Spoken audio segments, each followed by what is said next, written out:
Hey there, Zlatko here. Welcome to What is My Brain podcast. Thanks for tuning in. I get the opportunity to chat with fellow founders and business operators about their journey and how they got to where they are now, where they are going, and how they're going to get there. I'm planning on bringing guests and touching on topics such as running multiple businesses, executing ideas, and just spitballing about random topics and current events. It's a casual conversation, and that will hopefully bring value to anyone that decides to listen. I hope you enjoy it. Thanks for tuning in. All right, we're live officially. Hi, Elise. How are you? I'm great. How are you? I'm awesome. I'm really honored to have you on the podcast. I really appreciate you jumping in so quickly. I just emailed you last week and we're already on. So I really appreciate this. I know. Can you believe it? Just like that. Yeah. So quick. So I want to just give you, however much time you need, just introduce yourself, what you do, how we got here, and all of those things. So I'm just going to give you the floor, and then I can jump into some questions, and we can talk about whatever you want to talk about. I know crypto's been at the top of your list for a long time, so maybe we could jump into that. Ooh, okay, perfect. So that's great. My name is Elise Decamp. I have been in e-commerce for a lot of my career. I've been on the brand side. I've been on the software side. I've done a little operating. I've done some investing. And I founded Toki recently. I am the non-technical lesser half of the Toki founding team. And we are focused on bringing consumer data on chain and basically bringing consumers and brands into the crypto world. And we are focused on retention and acquisition and really how we can help brands. Leave it there. That's amazing. Well, first of all, I want to get a little bit into your history, because you do have definitely a unique journey about how you got to where you are. So how did you get into, brands? How did you get into, I know you have a past at eCommerce, which is a huge, umbrella company that has a bunch of different products. So I want to know where your journey basically started, how you got into where you are now, and then what's led you to this point, and what made you make the shift from, Web 2 to Web 3, basically. Yeah, I think I got really lucky, honestly, in being a part of this wave of operators and entrepreneurs that rode alongside Shopify, right? I mean, I feel like you can definitely relate to this, but I started building websites in college that were on WordPress, and then was able to see when Shopify started to grow the benefits of the platform and what this would kind of mean. I think at the time it just meant, makes my life a lot easier. But then a few years in, it kind of felt like, this is a movement. This is our category is really growing, and e-commerce is really an interesting place to be. And so I went from building websites in college to moving to New York City. I was from Kentucky, working at Yotpo and being a part of their journey, and then launching my own brand, and then getting into the investing side with eCommerce. So it's been, that makes it sound really smooth, but it was not at all. It's never smooth. It's never smooth. It's never smooth. I was just talking to someone about that. I was just talking to a founder that IPO'd last year, and I always thought in my head that he was, he had a smooth track, and I just know it's never smooth. So, yeah, but it's fun. Yeah, absolutely. So what kind of brand did you start on, let's say on WordPress, and then brought it over to Shopify? What was that brand? Yeah, so it was actually a chain of retail stores called Boutique. So my parents had basically opened up a store when I was in college in my little hometown, which has 300,000 people. And it went well. And so they thought, we should continue to do this and open another one. And one thing led to another. And they, went digital as well. And so that was basically the beginning for me of like understanding what it's like to build a brand and manage the operations of it. Yeah, absolutely. And what year was it when you switched over to Shopify? I want to get an understanding how early you were into the ecosystem. Oh, now you're aging me. Okay. Because the only reason I bring that up is because the struggles that people had back then with Shopify and some of these platforms has Yeah, drastically changed to where we are now. I mean, Shopify just, months back released like NFT support and all these other things. So I'm just trying to great give point. people a little bit more of a picture of like, it wasn't Shopify back then. There was a lot of struggles. People were scared of being on an individual platform. People were not trusting them. People, there was a lot of that. So I'm just trying to understand what struggles on top of the entrepreneurial struggles you had with even the technology side. Yeah, no, it's a great question. It was 2013. So at Oh that wow. time, yeah, at that time, Yeah. people were also using Magento a lot. And so there was also that wave between like 2013 to 2015 where we saw a lot of people get into tech debt with Magento and make the transition to Shopify. I remember going to those conferences and everyone was doing it. Everyone was making the migration. And it would take a long time to make the migration too, because they're deep in it with Magento. And so that just it feels like literally yesterday having those conversations and hearing people. I again can get by a little bit technically, but Hmm. I'm by no means an engineer, and so I can speak a little bit to those challenges, but can't get super deep. But yeah, it's been an That's interesting journey. exactly where I'm at on the technical level. Like I know enough to be very Yeah, dangerous and then tell you like, no, that's not how it should logically work. But all the heavy stuff, I'm like, do not talk to me about you that got because I this. just, you know what I mean? Exactly. So how did Totally. you, and how long after, you started the brand, did you end up like transitioning over to more, let's say, your WeCommerce days or anything else in between that? Like, how long did you run that part of your business for? Oh my gosh, a long time. So I was at Yotpo for a few years, and then I had the brand for a few years, and then did a stint where I worked on the 2020 political campaigns kind of Oh, election wow. cycle. Yeah, and then ended up at WeCommerce. So it's been yeah quite a long journey. And somewhere in the middle there, I got into crypto, just with personally investing and like, the typical cycle of like, I think a lot of people that have been through this, like, 2016, 2017 was like the time to sort of get in. And that's when it happened for me. And just out of just curiosity and having friends. Obviously I had heard about, different cryptocurrencies, I guess, through the Silk Road sort of time period, but did Hmm. not personally partake, though I had friends that were partaking. So that's That's my that's sort of amazing. And timeline. did you end up selling your brand to somebody and kind of like leaving that part, or did you just kind of let it like dwindle out?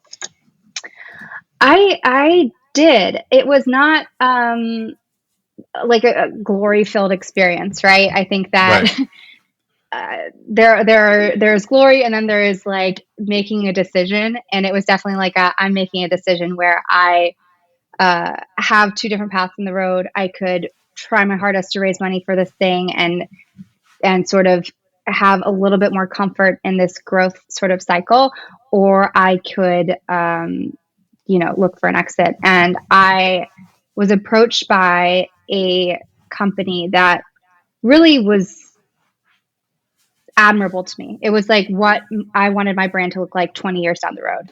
And they were Nice. interested in acquiring us. And so I really saw what my future could look like. And I decided that's really not what I wanted. And I wanted to really not do an acqui-hire type of thing. I wanted to step away. I want to do something different. And so I got, yeah, I think really fortunate in that I got that experience of being an operator and realizing I love it. I got the chance to then sort of explore what investing could look like, and Hmm. was able to, yeah, experience that as my sort of next chapter before diving back into entrepreneurship again. I love it. And did you, most of your investing that you did after that, did you invest a lot into the Shopify ecosystem, or did you go like into different categories? Did you go into other brands, or was it more like, let's go directly into the tech side because now I know, how everything works under the hood type of thing? Yeah, mainly tech. So I spent a short bit of time as a fellow with Bloomberg Beta, where they invest in future of work technology. And so I saw specifically that thesis, and they invest in a lot of AI and machine learning technologies. Flexport is a big portfolio company of theirs. It's a success story. Hmm. And and through them, I met the founders of WeCommerce and really re-entered sort of the e-commerce arena. And it just felt like such a natural fit given the software that we look at WeCommerce, really all the tech partners I had used for my e-commerce brand. So it was very natural. I quickly had a thesis in different categories and was able to say, I think this is interesting. I think that's not interesting. I think this is sort of the timeline for these categories to sort of mature. Here's what's fairly new. And so that was a really great opportunity. And I haven't made any brand investments. So I would like to, but have not. Oh, that that's awesome. That's awesome. So, in terms of just going into the WeCommerce side for just a short minute, and I know there's a lot of things that's happening on that side of things, but what when you came from the brand side and all this, like, what is the number one category that you were like, this is going to be sort of the future of e-commerce? Was it more in the, let's say, the loyalty? Because I know obviously Yotpo, they have a whole platform of like loyalty and all these other things. Was that the category, or was it more like, hey, we need to focus on whether it's like automation or something along those lines? It's a really good question. So at WeCommerce, my focus was on majority acquisition. So Okay. the aim is really to acquire businesses, at least 51% of them. And so a lot of the things that we would look at as a result are not necessarily as, I guess, early on in their life cycle. Hmm. So thinking about really the future of commerce is something that was actually quite challenging, right? Because we're really Yeah. thinking about the here and the now, and this business has like X number of revenue and their margins are this, and we can kind of underwrite that success for the long term. Whereas thinking about the future of commerce, you know, those are businesses that are potentially raising a lot of venture capital and like taking a lot more risks. And so I think that we got pretty lucky in one category, which I think is very pertinent to the future and also a little bit of a risk, which is zero party data collection. And so the last acquisition that I did at WeCommerce was for No Commerce, which is a post purchase survey platform, allowing brands to collect zero party data post purchase. And so that's a category I think that is massive for the future of Yeah. commerce. And there's a lot of different directions to go with that. So I feel like that's a category that I think is like very pertinent. There's also other categories that we might have been able to look at. Let's say like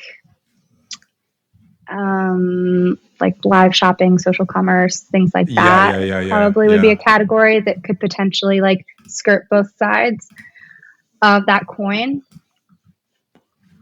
No, But I think, it's so funny that you say no commerce, because you introduced me to Jeremiah, and I actually had him yeah, on the podcast as well. We haven't released the yes, episode yes, yet yes. because we've been a little bit like backlogged, but he was very interesting to talk to because I know he also had previous experiences with like WordPress and WooCommerce and building plugins and all these other things, and then he was just like, no, this is where it's all going, and that's I guess how no commerce kind of came about. So that was really interesting, and I'm really thankful for that introduction that you made because he's a great dude. Really Great dude. enjoyed talking to him and the business that he's building and the approach that he's taking. Honestly, I think what they're doing is very unique, and it goes a long way. And same thing with like brands like Octane and all the zero party data stuff that's actually really powerful. And I mean, we at the agency use it all the time. Like we are, with like Octane and these different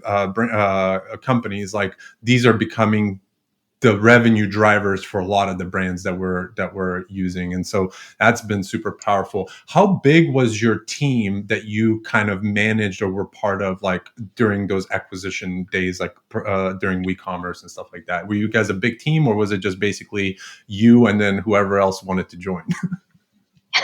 Yeah, very small team. I worked with one other person on the acquisition side, and then legal and Yeah, maybe tax consultants, and then maybe a data scientist, and very, very that's it. small. Yeah, I that's love it. it. I That's love it. it. Yeah, That's very close. amazing. So Yeah. so now that takes us into your new stage of life. And the one thing I would do want to mention as we're kind of talking to this, and I loved what you said about, building this brand and really not knowing, like, do you want to go into acquisition or do you want to grow this thing to be, this big brand? And you're like, no, I want to start something new. To me, the diversification, and I don't know if you're, like this, but to me, it's always like, I have this, it's almost, I call it ADHD, but I know it's something else on top of it. It's like you're constantly now trying to find that, in almost like that, in a good way. I think dopamine gets a bad rep sometimes, but it's Yeah, that dopamine hit that you get when you start something, you build it up, you operate it, and then you're like, wow, I can disconnect myself from this and go start something else and be again in that place. And I call it always going back to the novice level. Like, I love that because you get to learn all over again in a different environment. You go from building a brand to totally. building SaaS, completely two different ball games. Like, you think it's like, oh, it's just building a company. It's like a whole different ball game. Totally. Yeah, I completely agree. And I'm sure this doesn't bode well as a vote of confidence for my investors. Hopefully they're not listening. But yeah, it's totally different, right? I think as a entrepreneur, you could potentially be addicted to that newness, right? Mm-hmm. And that This like guy right learning here. curve. This Yeah, guy right here. same, Trust me, same. I would start 15 other companies right now if I had the manpower. Like, I have no problem saying that, because honestly, like, it's like people jumping from job to job. Like, my girlfriend works in recruiting, and you don't know how many times people are just like, you know what, I've been here for 2 months. I don't really like it anymore. I want to go somewhere else. I need something new. And like, why can't Yeah, I do that? If I start my own business, why can't I just say, okay, this thing is running itself. Like, let's go start something else. Cause I had another idea. I had another passion. I had something came up and I saw an opportunity. Like, I think that's the beauty of it. It's not being stuck in one place. It's being able to diversify. yeah, yeah. And it does take diligence to kind of know what you're capable of, how many hours you have in the day, and to be able to dedicate to something and commit to it. I had a mentor of mine that before I started Toki said, I know how you get with shiny objects. Like, are you 100% in on this for the next 5 years? And I said yes. We're like in the back of a cab, New York, and Yeah. yeah, it was very memorable sort of moment, I guess. It But almost makes that I, easier when somebody knows that about you, right? Like, it's almost like, okay, you know where I'm coming from. Like, yeah, yeah, yeah. yeah, That's yeah, awesome. That's awesome. exactly, Uh, yeah. but so how has it been building now not only a new company, a new business, but in a completely new industry? And when I say completely new, crypto's been around for a while, but Web3, NFTs, like all these different pieces to the puzzle now that you have to consider, regulations, like all this other stuff. Like, Mm-hmm. what are the upfront challenges, and what are some of these challenges that you're seeing? Like, we're going to need to hop that hurdle at some point, but we don't even know if when that hurdle is going to come up, basically. Yeah, there's new regulation coming out every day. Yeah. Fuck. Um, yeah, yeah. Well, I have tended to start to say that the hardest things are the most rewarding. So I think that this has been very, very hard, and it's going to continue to be. I think the fundraising process for us was challenging because we spoke to, we're a Web 2.5 company, and Yeah. there are crypto investors that did not quite understand the e-commerce aspect of what we're doing, and there are e-commerce and consumer investors that did not understand the blockchain aspect of what we're doing. And so it was a whole education process, and it will continue to be so for a long time. And I am totally okay with that. I think we've baked that into our entire go to market and everything. The education is going to be a really important part of what we're doing. Um, and yeah, it's hard, but really, really great. I think the benefit is that we're all learning together. And I think the critics of blockchain are critiquing it at this moment in time. Like Hmm. they're critiquing blockchain technology as it is today and saying, this doesn't work. Why would you do this, that, and the other? And they're really not considering the fact that these things don't happen overnight and we're all building the plane while we're flying it. And they need to be optimists as they look at the potential that we have here. Or at least that's sort of how I'm thinking about it. And so I'm really excited about that. I think that's really rewarding. Yeah, and what's the if you had to kind of put something on a wall right now, like what is that end goal that you have with Toki that you want as like when you get, I'm not saying that the goal needs to be end of it, but what's that first like milestone was like when we get here, like I know we've kind of solidified what we're doing is actually making impact on some brands or whatever it is. Like what do you have that's like your I guess more of your, not your short term goal, but kind of like your medium short term goal in a way? That's a really good question. I've gotten a bit more narrow sighted with my goals. I think Yeah. recently of just like setting it more quarterly. And I don't know if that's the right strategy, but it certainly allows me to be focused and in the moment. And so our real focus is on launching in August and having successful case studies with our design partners, the brands that we've been talking to all year. And Hmm. if we can do that, then I think that we can basically do anything. I think that the North Star here is to onboard the next 10, 50 million, 100 billion consumers into crypto, blockchain, Hmm. through either our wallet or other wallets. And so our aim is to build a platform that gives brands the tools to do that. And so they become the conduit to this sort of movement. And I think that we have seen other consumer platforms start to do that. I reference StepN all the time for their success as a platform and a good Yeah. example. And so I just hope to follow in their footsteps. God, that was really cheesy. No, listen, I mean that's how early the space is, right? It's like you really you you can be the sort of the trendsetter, but then there's always going to be somebody that's like, oh wow, these guys, they must have started this almost way earlier than even I was thinking about it. But for the people that don't really know about like what you guys are after, how would you describe Toki in like a one sentence, basically, like your, I guess your pitch to your investors? Like what was that thing when you told them that you were like, this is going to catch them blindsided, basically? Yeah.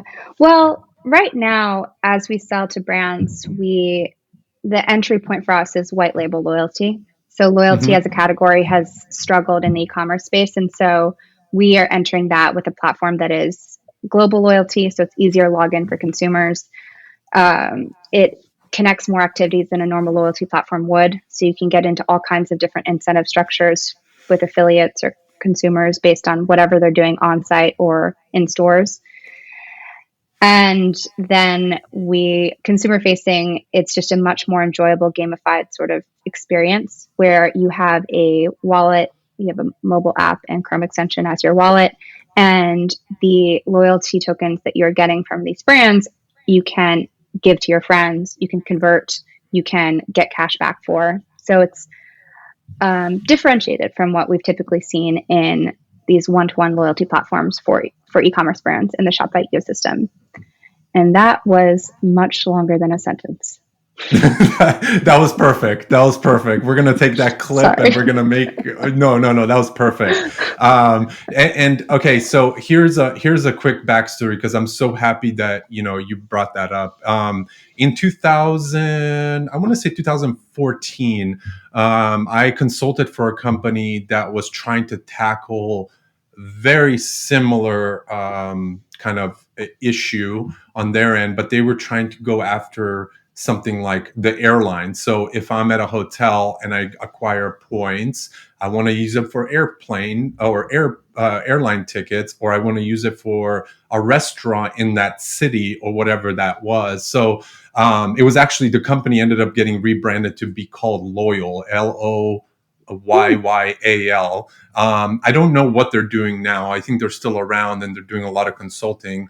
But it was the struggle that we hit during that time. I remember talking to, because I was a chief operations officer but slash consultant, and so I Cool. remember just the big thing at that point being, how is this going to work and how is this going to benefit both parties? Because if you're earning something here, you're using it over here, like this person doesn't get any of that back. But I think the point that a lot of people miss, it's like, well, there's going to be people coming from here going over here as well. It's not a one-way street.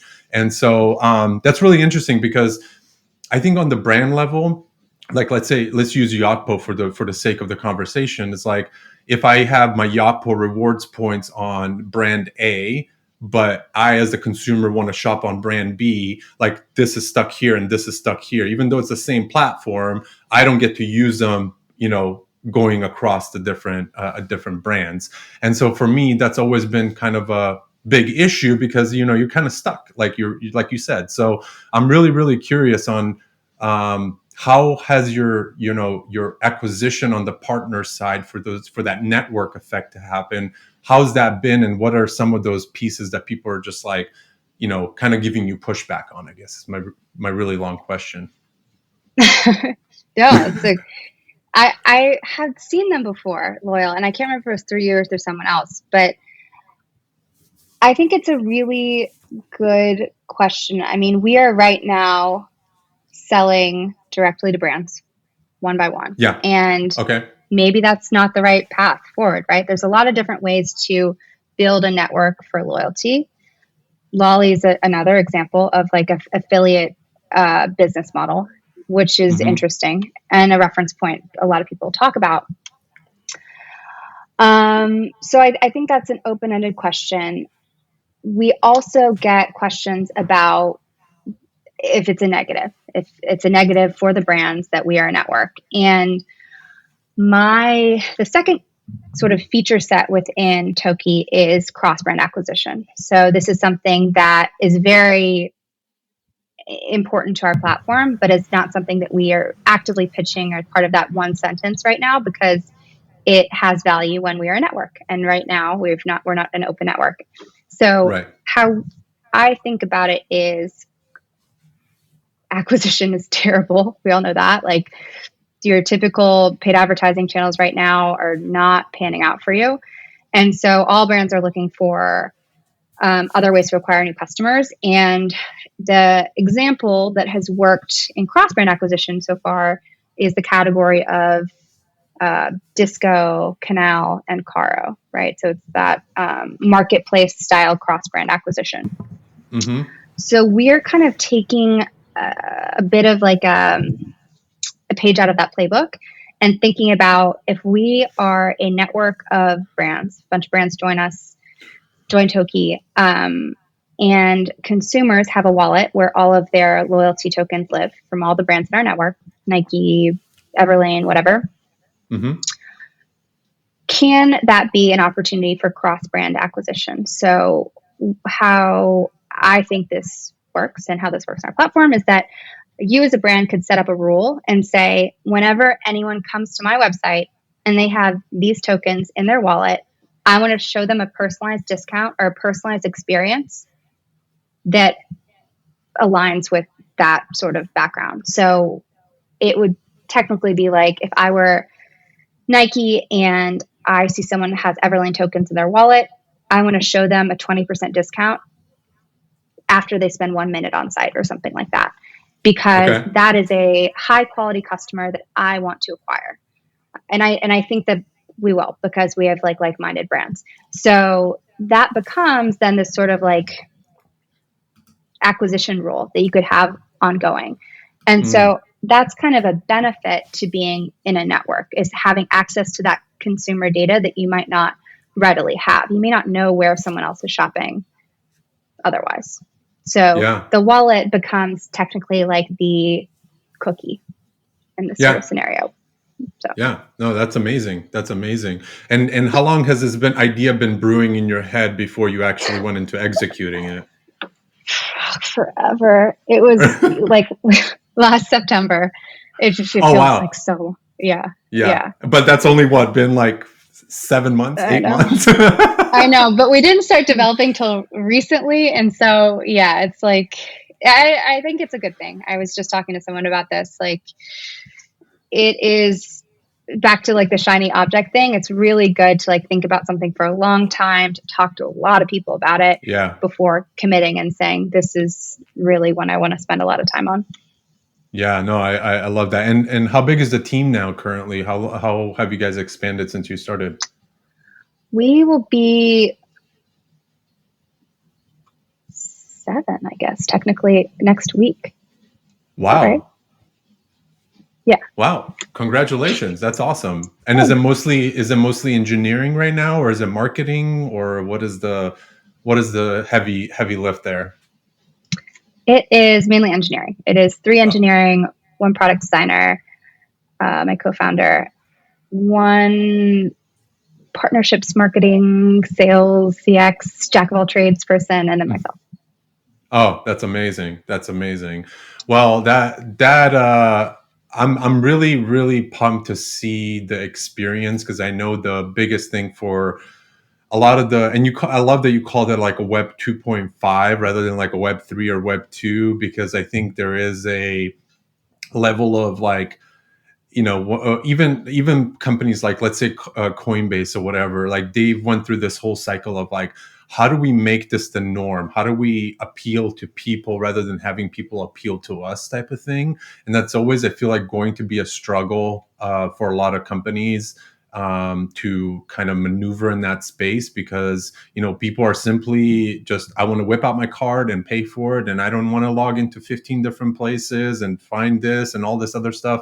And it's that experience that I think is like the focus of this industry. And I think most people are starting to do a much better job. For a long time, I just kept thinking like, Yeah. somebody in the design world needs to just step into this like crypto space and like redesign all these websites and these user interfaces, because like, it doesn't, you just, even as a tech person, I'm like, why? Like, you guys could have easily Yeah. cut the step, you know what I mean? So I'm really glad to see it, because I think all the experience that you've gained from obviously running a brand, being in the acquisition space, understanding brands, talking to brands, and all these other things, like, I think this is where it all kind of comes together for you to understand, like, oh, this is how we need to approach this, or whatever it is. So I am rooting for you, and I hope that you knock it out of the park.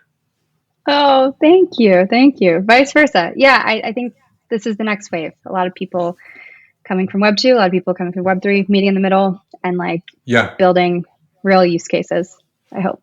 I I love it. So, what else have you been up to? What have you been doing? I know it's been a while since you and I chatted. What's been going on in your life? What's the exciting parts? Have you been traveling? Have you been doing any exciting stuff? I went to Turkey.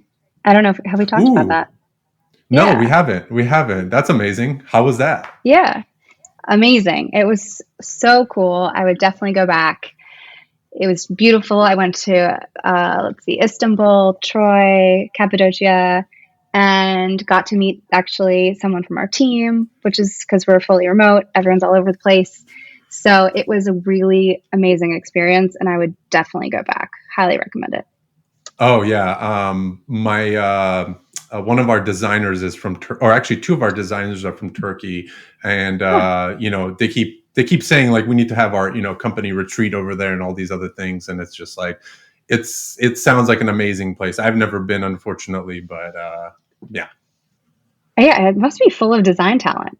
That's lots of Is good that where your designers there. designers are too?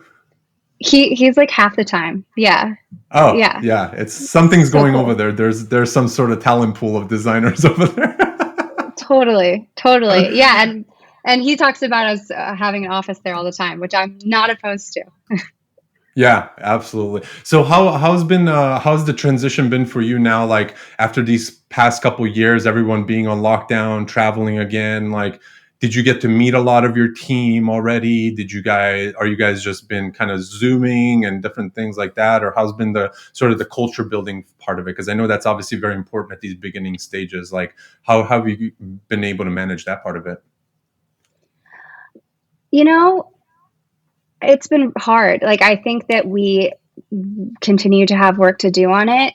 It is particularly, we've hired talent based on who's the best at their trade. And that has led us to have a team with people in every single country, like known to man, it feels like. I So love that it. leads to a bunch of different cultures, which I love. It's so cool. I have everyone's holidays on my calendar. So I learn about a new holiday in a different country every day, which is cool.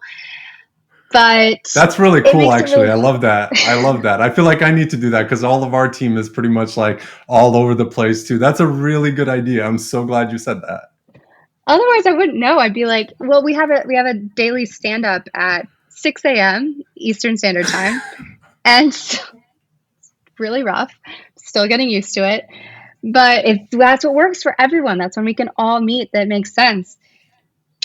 But yeah, it's hard, and we try to do things like schedule like video game time. That's been a cultural facet of our team for whatever I reason. love that.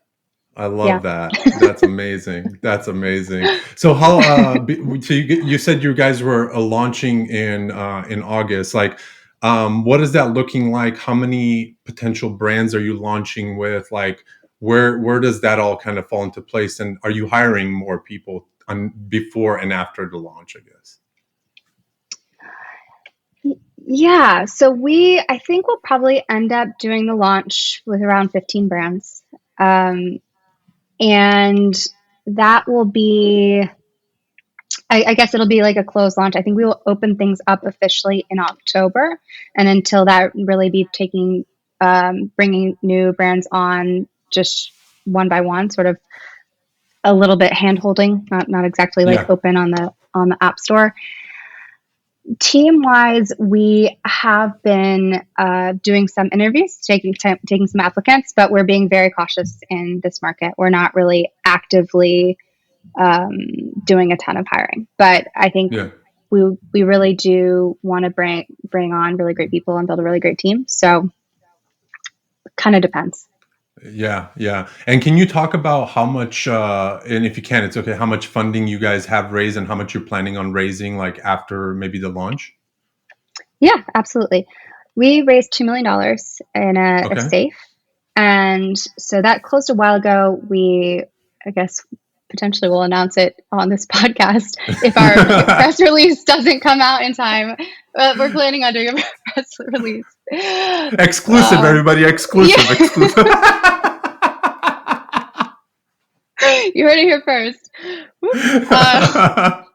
I can already see So the text after this, like, hey, can you take that out, please? no, no, No, I'm no. just kidding. I'm just kidding. No. I really think it's okay. I mean, I'm. We're not really precious about this information. I've certainly told people, but I do understand there's some sort of like a way to do these things, which maybe I'm a Yeah. bit of a rule breaker in that sense. Um, so Beautiful part I, about being at the helm and not having to listen to other people. You're just like, hey, this is yeah, my info now. yeah, I did it. I don't know. We'll talk about it when I want to talk Yeah, about it. yeah, yeah. I'm very gracious to my investors. Yeah, and I don't know in this market. I don't know. I mean, I think that we will either raise later this year or early next year. And it's just kind of dependent on how we are feeling. I think we think about customer acquisition, and I think the amount that we raise will be highly dependent on if we are going after bigger enterprise brands, which need a bit Hmm. more customization, or if we're going with smaller brands that are a bit more self-service. And that one sort of leads us down the rabbit hole, I guess, of like building a sales team potentially and like a CSM team. One is more focused on marketing. And so I think we have learnings to take from our beta launch to figure out what direction is correct. And as a result, how much we'll raise and when and at what valuation and all that stuff. So I don't know yet. Yeah. Absolutely. Now, I have an interesting question. Do you see any of these like Web2 brands, whether it's like a loyalty thing or whatever it is? You ever see yourself maybe like going after doing like some sort of like acquisition to buy that clientele and like bring them into your wheelhouse? Or is that something you're just like, you know what, we're going to go organic and hopefully they come knocking on our door? Like, what is your, do you have a strategy or have you thought about that at all? Like in buying like another loyalty platform or buying like a brand that will. Buying a loyalty platform basically and Mm-hmm, saying, you know, we're going to basically bring all these like merchants and mm-hmm, all these people, bring them over here and, you know, kind of introduce them to, I mean, you know, like a Yotpo, for example, has a huge client yeah, base and that might be worth, you know, some sort of money yeah. for you to be able to be like, hey, beta launch went well, this and that. Like we need to just hit it hard because there's going to be, you know, five other players trying to get into this space sooner or later. Yeah, I love that idea. It's definitely been talked about for sure. Not seriously, but it's something that I think is really interesting. I obviously love acquisitions, so it'd be a fun project to be able to blend all of my interests in one. I think it's would be pretty cool. Obviously, know like what tech debt would come with that, and that how that could be a challenging integration. But I definitely do spend a lot of my time looking at the data behind what customers are using our competitors and what that looks Hmm. like. I'm sure we could have a whole conversation about um, all these tools out there that give you that information and how you kind of look at that. So Yeah, I think it's yeah, no, interesting. it's a beast. It's definitely a beast. Um, jumping back because you just said acquisitions and blending all that together. Because like I said, I think you've kind of brought in so many different pieces of like what you've been doing. What was the hardest part about, you know, knocking on somebody's door and being like, hey, we want to acquire you, to actually getting that deal done? Was it, you know, the personnel? Was it, you know, what sort of struggles did you hit? Because I I've been approached in the past about certain things like couple apps and different things like that. I just never entertained it because I prefer building things organically. I'm sure at some point I do want to, you know, sell something. Just curious about, from I guess my own knowledge and anybody listening, like what are the toughest parts and how long do those processes usually take? Especially with the company, you know, maybe like WeCommerce, where you guys have, you know, a lot of brands, a lot of people. Does it fit into our portfolio and different things like that? Yeah, I would definitely bake in the 6 month time period. Like potentially it could be four, but that would be, that's Fast. uh, four is possible. I guess four is possible. Now that I'm kind of thinking about it, the hardest part of that process, every deal is so different. There's going to be challenges with each one, and probably the most difficult part is like that last 2 weeks of like you're almost there, and then there's this back and forth with like legal about a few different things that either you've known about all along and you didn't really want to talk about, or that you didn't know about at all, and that like are surprises. I guess, not speaking from experience, but this Yeah. is just, that's what kind of can happen. um, it's also, you're underwriting a 5 year plan with a business, right? Oh yeah. Particular, I Yeah. think for you in mind, and for other sort of founders out there, it's kind of different based on who you're selling to, right? So if you're selling to a strategic, they're looking for specific things and they're underwriting specific things in the acquisition. You're selling to private equity, they want to flip your business in a few years, so they're underwriting other things. If you're selling to e-commerce, they're going to hold on to your business forever. So that's very different. Mm. So that is, I think, something to seriously consider when you think about who's acquiring you. And that will help you as a founder understand, I guess, the whole like acquisition process better. Right. Then Right. put Right. yourself in like their shoes, because they're really just trying to underwrite certain things so that they know what's going to happen with the business for the next 5 years. They know what they're going to do. Like they have their plan. They're just, the diligence process for the acquirer is just about building their plan for the future, really, and I making see. sure they feel like secure in it. I think. Yeah, absolutely. So how do you, in that sense, how do you feel about platforms like a micro acquire, like where they, do these quick, like, hey, SaaS is doing $25,000 a month. Here's how much we can give you. It's almost like 30 days and you've got your check, you walk away type of thing. Like, what are your thoughts on something like that? And somebody Yeah. doing, let's call it, I don't know, let's call it $100,000 MRR every single month. Do you think that person's better off going with a tool like a micro acquire, or are they better off going to like a private equity firm, or what would your, I guess, not advice, what would your like plan be around that? Because I know there's a lot of Shopify apps doing 20, 30, $100,000, and they just are kind of sitting on that, where they could probably just turn it around, flip it, and then go start something else. Yeah. I think microacquire is amazing. I think Andrew's amazing, and Same. the impact that he has had on the space, it's almost like likened to Shopify. I've never really thought about but he has empowered this whole wave of entrepreneurs to build and like grow and like then live their lives. Like it's very similar to Shopify in that way. So You're I'm so right about that. I never thought about it right. that way. I'm so glad you said that right now. That is amazing. Like, I literally want to tweet Yeah. that at him right now. Like, dude, you're the Shopify acquisitions, said by Yeah. Elise. Please do. Please do. I'm No, so, I think he's awesome. And the transition that he's going through right now to like being like a free to use platform to like being paid and like figuring out his monetization strategy is like really exciting to see. And I hope that he just kills it like 100%. So, yeah, I think and he's for already founders, I killing think it's it. really cool. I I know, think maybe he with the doesn't with need my well the wishes.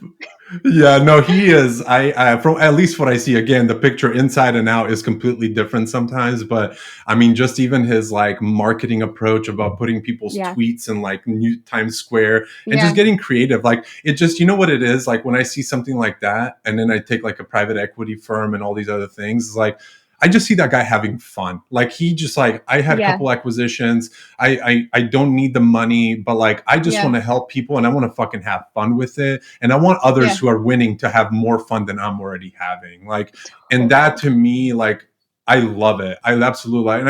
And I'm literally gonna take that and I'm gonna send that to him, because that is the best way to put it. He is literally the Shopify of acquisitions. Like, Totally. he's built a platform that is absolutely amazing. Totally. I've used it. I acquired a business on it. Um, Oh, did you? yeah, yeah, yeah. I haven't done anything yet. It's stealth. It's just chilling, Yeah. but huge fan. Yeah, That's yeah. amazing. That's amazing. Can I ask you, is it like a e-commerce brand, or is it a SaaS company? Just, you don't need to get into details, but It's an ecom SaaS app. Another one of the oh, love in the it. space. Yeah. Love it. That's He, amazing. he, yeah, and I guess the only other thing I would say is like if you're a founder and you're thinking about selling your business, this is an obvious no brainer, but like you should exercise all of your options. You should list on microacquire. You should talk to every private equity fund. You should talk to everyone you can, and you should do it throughout your whole process of your business. Like every time you get approached, I think you should at least have a few conversations to get like you're just getting like a checkpoint in valuation and getting a sense of the market every single time you have those conversations. I know as a founder, it's probably annoying because you just want to build your business. If you're not interested in selling at this time, you're like, why would I waste my time? But really do think it is helpful to be able to value your business on the acquisition markets at any time. So Yeah, absolutely, absolutely. No, I love that.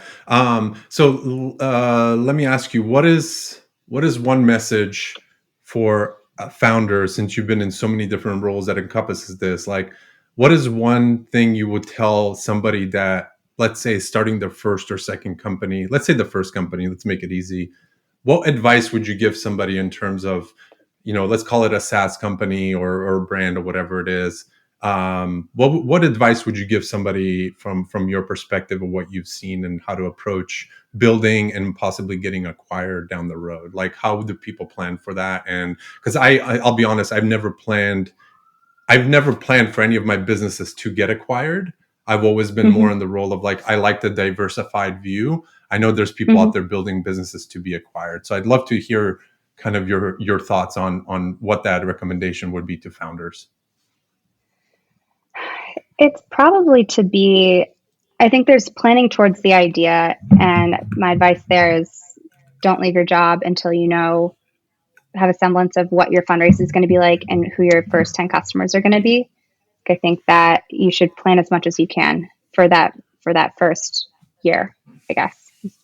I mean, we spoke a little bit Yeah. earlier about like having a short-term mindset, but I do think having that plan in mind is really important. And then once you have gotten there, my second piece of advice would be to be hyper organized with your data, because that will make your acquisition process so much easier. I think that if you have a data room that's like readily available that tracks back to your start date and you have organized financials, that's a done deal. Like there's just nothing, that's all you really need. And that can be so simple for software companies. I know a little bit less about that on the product side, Hmm. because when I launched my first company, that was a product company, I definitely was not planning ahead. I was definitely not organized. But having looked at this on the other side with software a lot, just knowing the ins and outs of the data behind your business and the financials of your business is really all that matters. I love it. I love it. That's amazing. I think that's a good place for us to stop. I think that was super amazing with all your experiences. Is there anything else you want to throw at these folks? Any places they can follow you, where they can follow what Toki's doing, when you guys, hoping to launch or any of that stuff? And, Sure. I'd love to try to time this with sort of, kind of the launch or whatever that might be, and we can kind of talk about that a little bit more. But is there anything Perfect. else you want to leave the hopefully the whole 500 people that listen to this? Yeah, reach out. Anyone, reach out if you want to talk about any of this stuff. I'm super down. My Twitter is Elise, and then Toki is at Build with Toki. So shoot me a DM. Down to chat. And I can vouch, she's super friendly. Everybody, she's going to answer your messages when she gets the time. So don't feel don't be afraid. Don't be Asterisk when she afraid. gets the time. Can take some time. No, Can at take some least. time. I appreciate No, I really appreciate your call out. I like time. it. Yeah. Just give her a little bit of time. Everyone needs a little bit of time. So, no, at least I really appreciate you being on the podcast.